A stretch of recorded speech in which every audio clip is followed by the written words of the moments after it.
And I'm here to introduce our next session. It's From Support to Sales, How AI Agents Are Redefining the E-Commerce Landscape. To help us understand how to uncover and appreciate the true potential of your customer service department, I want you to welcome to stage from Missouri Star Quilt Company, Keith Washington, he's the COO, and Wendi Mills, Director of Customer Service. From Monos, we have Jacen Cabading, Senior Care Specialist, and starting us off today is Maja Schaefer, she's the CEO of Zowie. Hello, thank you so much for coming. We'll start with a very quick introduction to AI agents because I know that AI is exciting but sometimes confusing topic. So let's start with some explanations. And the surprise, surprise, it's not actually my wonderful Wendi, a moderator here. I'm going to be the moderator. So hello all, my name is Maja Schaefer. I'm co-founder and CEO here at Zowie.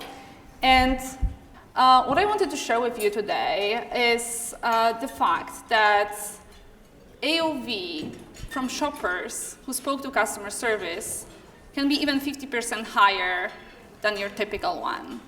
And I know we all talk about savings from AI, and we will also touch on that today, but this is the one that I would like you to focus on because it's something new and, in my opinion, exciting. So even though, you can make more money by talking to your customers, you only on average speak to 1 in 1,000 of your shoppers. And why is that? It's not because they are shy or they don't want to talk to you. It's because you are not there for them. You're basically hiding from them. Let's be honest, right? And it's understandable, actually, because the next slide, it's quite expensive. So the average conversation costs you about $6. So even if you consider higher AOV, conversion rate, lifetime value, it's still questionable if you can do that, especially at scale when you would need to be available for your customers 24/7 in multiple time zones, etc.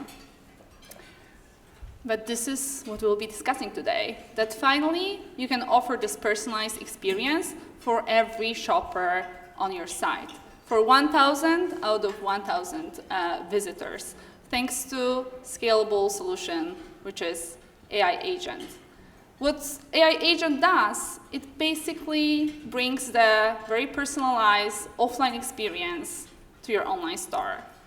Like a personal concierge, you can talk to every visitor at a fraction of cost, because on average it costs like less than $1 to talk to your customer. And then it kind of makes sense, the ROI is finally positive. You don't have to have thousands of agents in multiple time zones, manage them. We all know the struggle. So where AI agent can actually help, and how is it possible that it grows your conversion rate, it grows your lifetime value?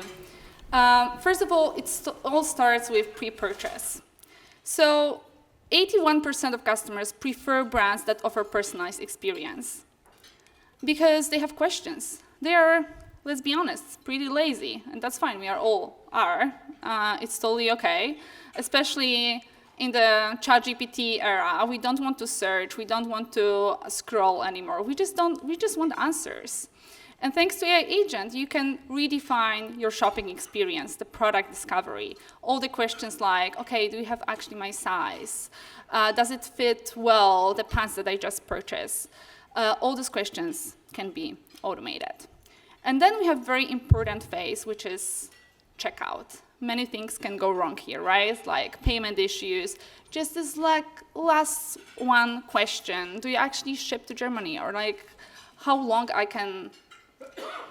how long will it take to get the order? So here, AI can discover, okay, this customer has actually a problem.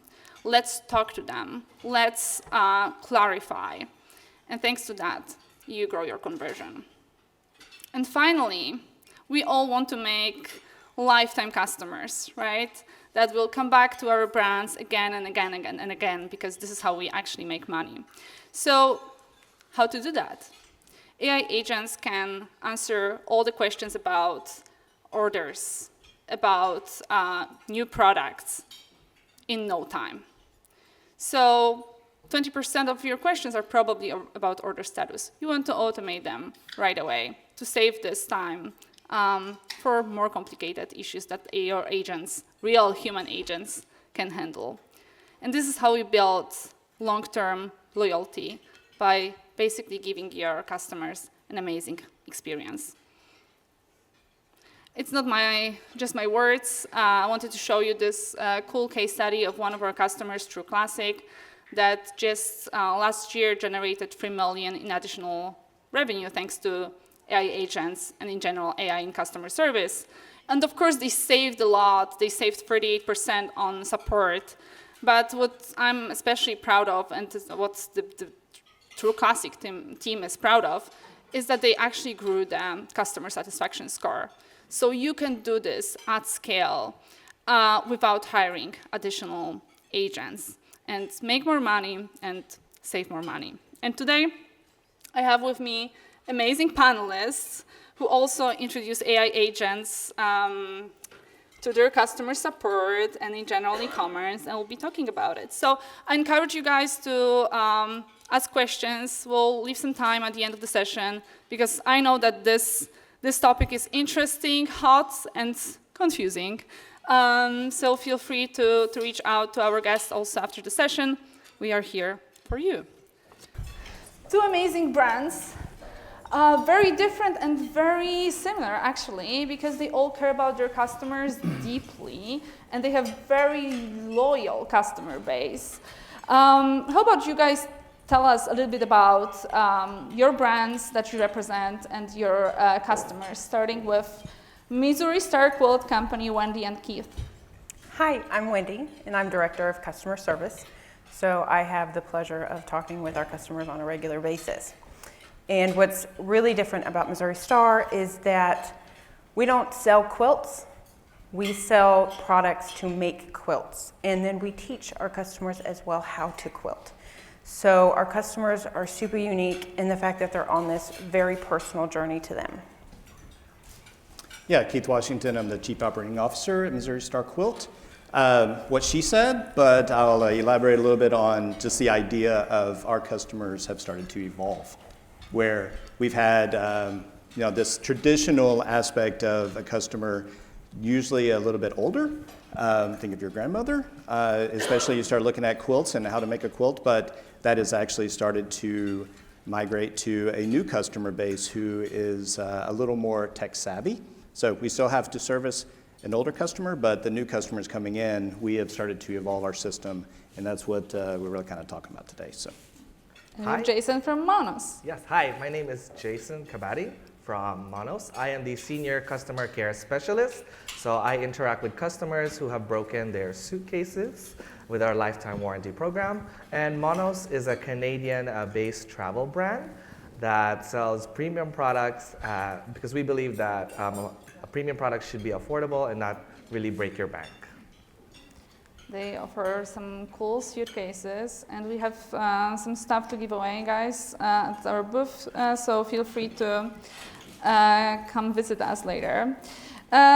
We are here to talk about customer experience and how it drives revenue, how it drives customer satisfaction. So what does it mean for you guys to actually offer customer experience, and why it's actually important for e-commerce brands to care about customer experience? Wendi?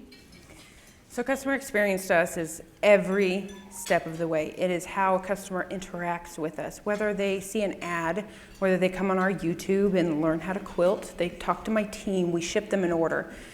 Every touch point is the customer experience, and it's an opportunity to give them a good one. And the way you know that is they associate you with a positive emotion that really makes them feel like we took their time and their money, and they feel good about what they spent with us, both in the time and money. So their value was earned, and we met them along the way in the journey. Thank you. Jacen? So at Monos, our customer service agents are actually called customer happiness agents. So we really value the happiness of our customers, because happy customers never have to email you about bad things, right?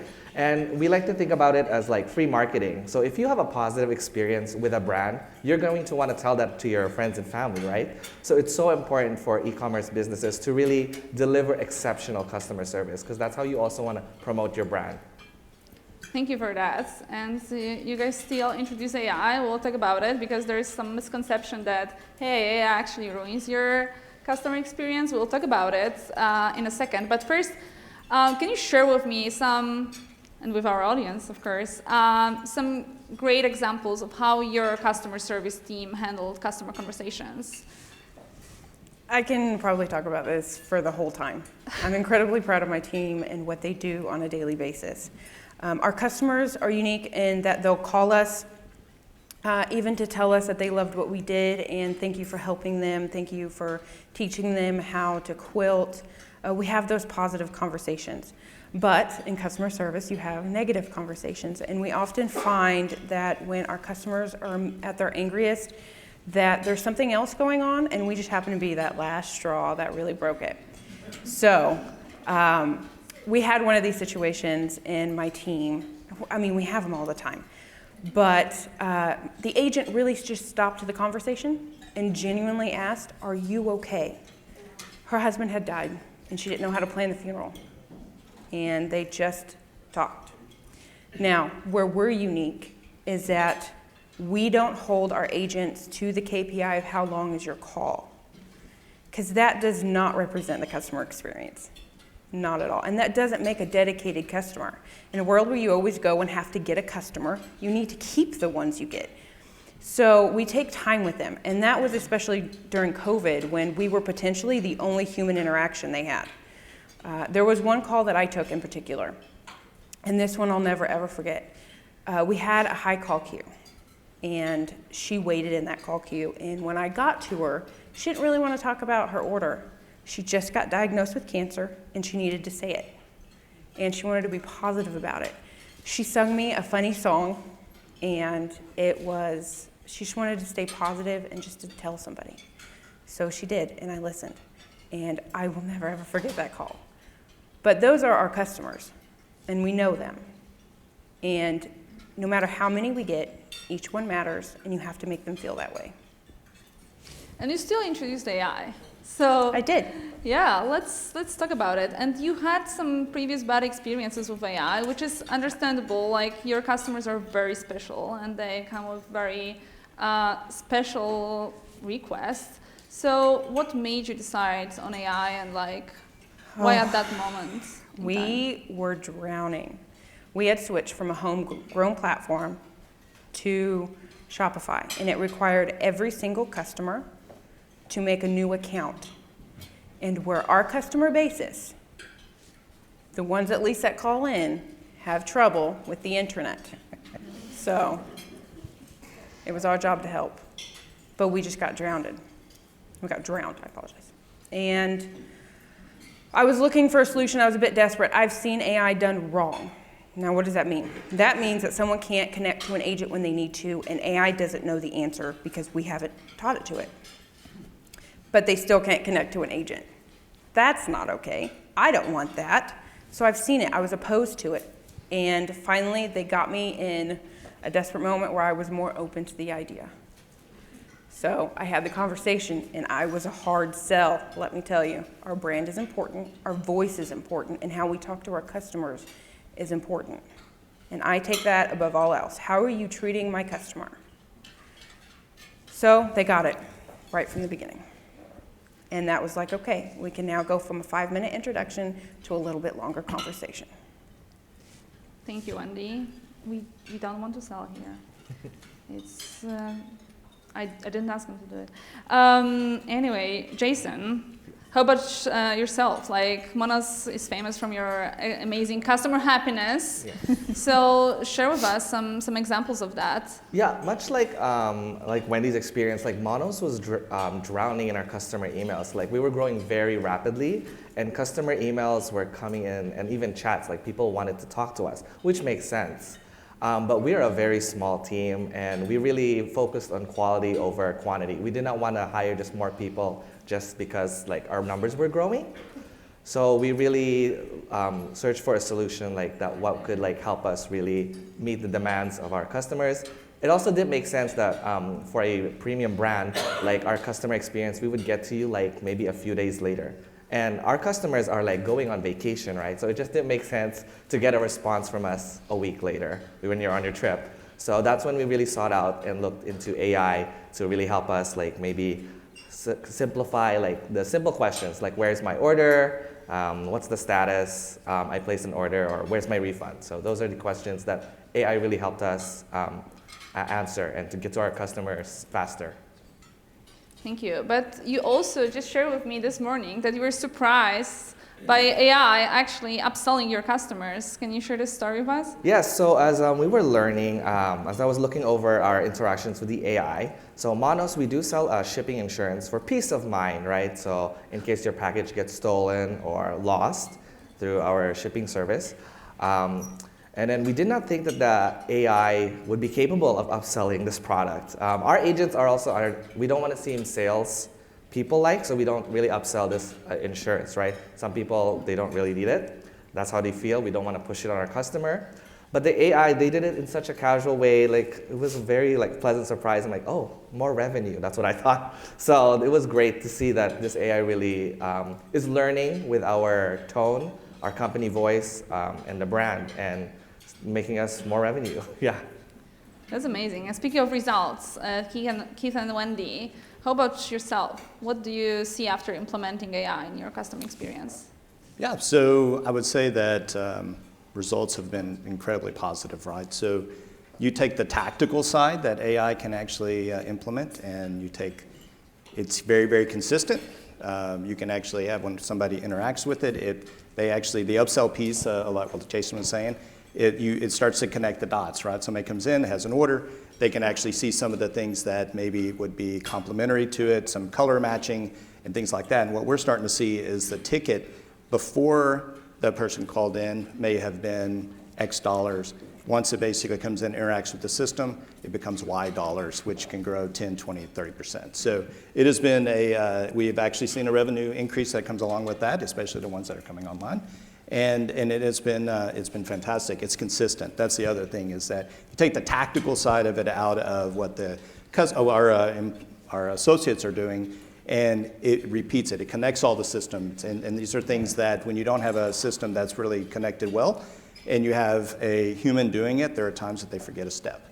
And so we've seen our inventory basically be in a better position. The things that are, because anytime anyone has to cancel an order or things like that, you have to adjust 2 or 3 systems. So we've seen conversion up, sales up, and which if you're the CFO out there, that's a good thing. If you're COO out there, it's even a better thing because we know what we have on hand. So. And to build on that just a little bit, one of my favorite things to do is reach a customer when they need help in the moment. I can't watch them all on our website, but we can pinpoint through AI when they have trouble, and right before they leave, we can reach out and ask, do you need help? It's one of my favorite things. Yeah, that's actually when AI agents, AI in general, saves abandoned carts, right? Because you see the problem, you can either engage an AI agent or your real human agent. So I think there is also a misconception. AI agent doesn't have to be like fully automating your customer experience. It can do some stuff for you to engage human agents, and it all really depends on the brand and on the context of a conversation and a specific problem. That's really exciting. How about savings, Wendi? I know you have some exciting numbers for that. Yeah, so we were able to reduce our headcount through positive attrition, because our culture is really important to us, by 30%. And that was pretty big. So we obviously hired a lot more customers when we were in that drowning moment. A lot of agents when we were in that drowning moment. And we were able to maintain this positive experience with less. But I think it's key to add on to that is our business, which you guys may not know what, the quilt business, while it can be a little bit old in nature, pre-COVID, post-COVID, and then or during COVID and COVID, we, a lot like retail, had our significant high. A lot of people on retail started to come back down. We stayed flat and started to grow even further from then. And so what it's important is that we were growing 20, 30%. So we had that many more customers coming into the system, that many more customers that had the potential to call into the system. So after we've implemented this, while we actually have our volumes going up, call volume is going up, but we were able to basically recognize and keep the same amount of service and improve it with this implementation. Thank you. Thank you all. And Jacen, you've basically still onboarding. This is exciting. You're a freshman here in the AI agent space. How has it been? Like, how's the onboarding? What's the folks here need to know about implementing AI agents? Yes, so Monos just implemented AI about a month ago, so I'm still honored that I'm here with you allowed to let me speak here. But from our experience, it's just been a very smooth sailing experience. The number one concern that our customer happiness agents have is like the unknown. Like, what does this mean for their jobs? And so within the first week, I would probably say it's just really keeping open communications with our agents, letting them know that any questions, there's no dumb questions, that we are a team, and that to always work through the issue together. It's really just letting them know that this is new, like they don't have to be scared of change, and to know that AI can be used as a tool rather than as a replacement for their jobs. Wendi, how do you explain AI to your agents? In the moment, they were just happy to have help, whatever that looked like. But now it's definitely a tool, and we enjoy building upon it and seeing how we can use it and in what different ways can we use it. We talk here about AI agents taking over and like talking to your customers, but there's something else very special about AI and customer conversation. It's about insights, because customer service knows first about all the issues, but they don't necessarily recognize that, because if like the question is asked twice per one agent, like they don't see the pattern. However, with AI, you can see the pattern, right? Wendi, you have some good stories about that. Yeah, so one of the things an agent, I'll ask, okay, what are you hearing? And the response is, well, I get a ton of this. Okay, what does a ton mean? Is a ton 5? Is a ton 10? Is it 100? I need that. And so turning the feeling into data that I can actually do something with, that's where I get excited about that, where I can go in and say, well, we are kind of feeling this, but this is where we really need to be because this is what we're getting. And as customer service, that is really difficult to pull in a feeling and give you numbers and to tell you this is actionable information. Hey, I take that information and I go to the rest of the company and we create that into action. So think of it as, hey, where's my package? When I first came to the company, I think a lot of people, especially when we started having supply chain issues and so on and so forth, everybody is asking where their package was at. It became the number one thing that showed up on the customer service list. That is, then we turn around strategically, it became how are we going to battle that? Take that to our board and saying, okay, what systems do we enhance? Do a full review on it and say, who are we shipping with? How quick are we going to? How from an order to deliver from our aspect? How many days are we talking about? What is the best of class? And then you end up taking that, and if it's important to the customer, it has to be important to us. They pay our bills, so we end up turning that from the very, very first thing that people called about to not even the top 10. So it took a while. It wasn't overnight, but it is definitely something that a year later, we're very, very proud to say that it's not the thing people call in about. Right now, they start calling in about what's our next big release or our content or something like that, which that's become sales drivers. So. Thank you for that. Yeah, it's like there can be many different use cases, what you can find actually in customer conversations. One of our customers asked Zowie, actually, okay, what about our new packaging? Is it maybe faulty? Is it everything is all right with this packaging? Because customer service knows first before it hits negative reviews, right? Like you can save them. Amazing. Keith, like how to convince C-level executives to implement AI in customer service? I'd be surprised now if a lot of the C-suite is not actually talking about it, but I would say it depends upon which person you're talking about. The CFO is always going to be talking about, okay, what is it going to save me, or what kind of ROI am I going to get out of it? The numbers are there. Especially you look at test cases, you look at the people who have implemented it, you look at the savings, like in our particular case, being able to reduce our staff by 30%, but keep our numbers really high, and basically what we can leverage down to the bottom.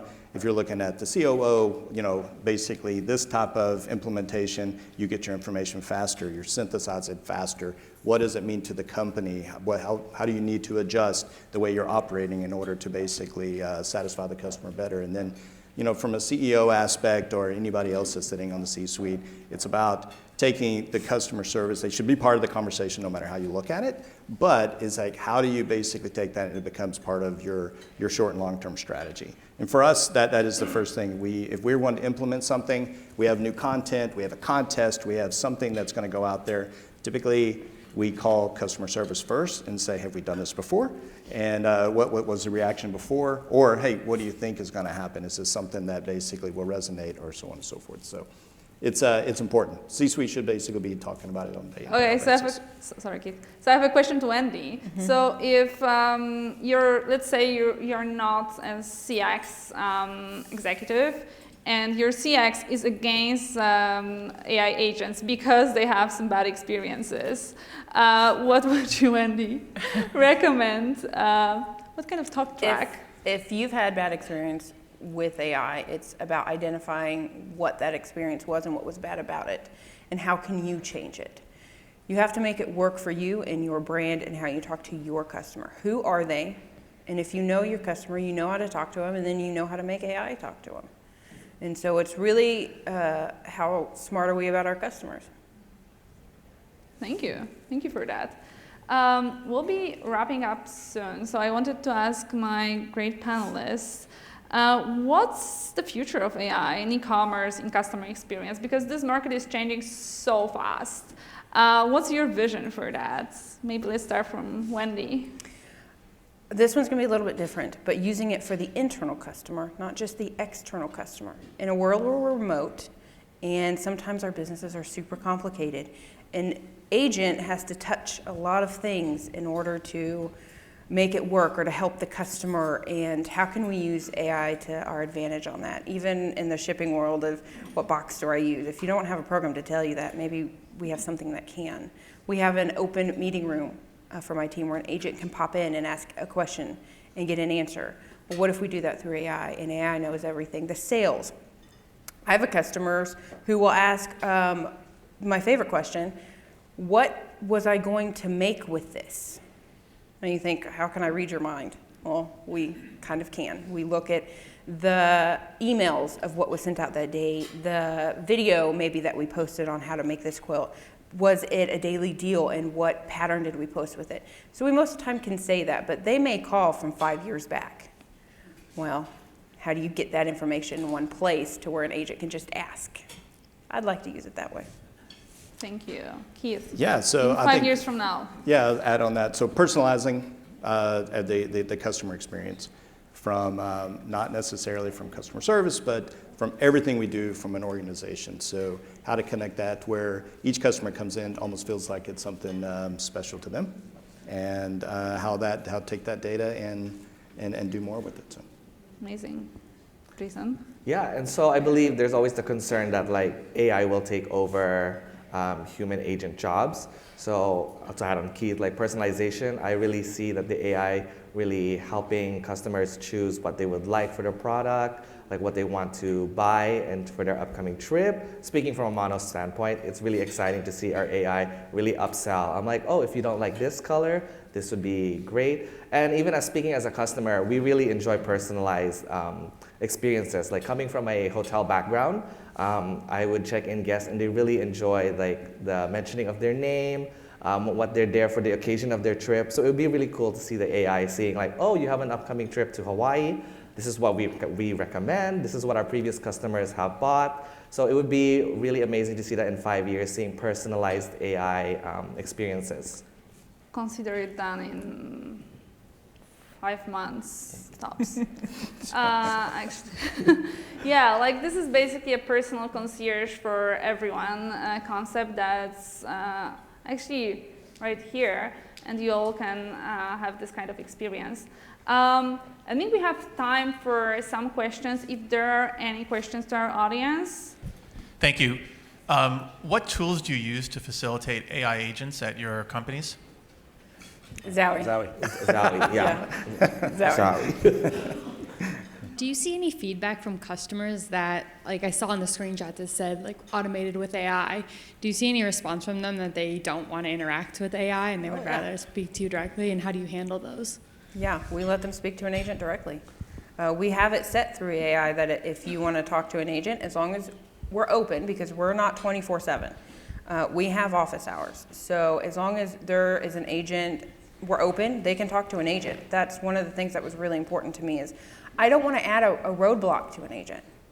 I want to give you an answer quickly, meet you where you're at on your journey, but if you want to talk to an agent, we're here, and we are happy to talk with you. So we ask. Yeah, we've also trained our AI, like the moment it does not understand, it'll grab an agent right away. So to prevent any more friction between the customer and the agent. And we get to personalize that. Yeah. I mean, we have a little mascot called Chuck. And so our AI is Chuck.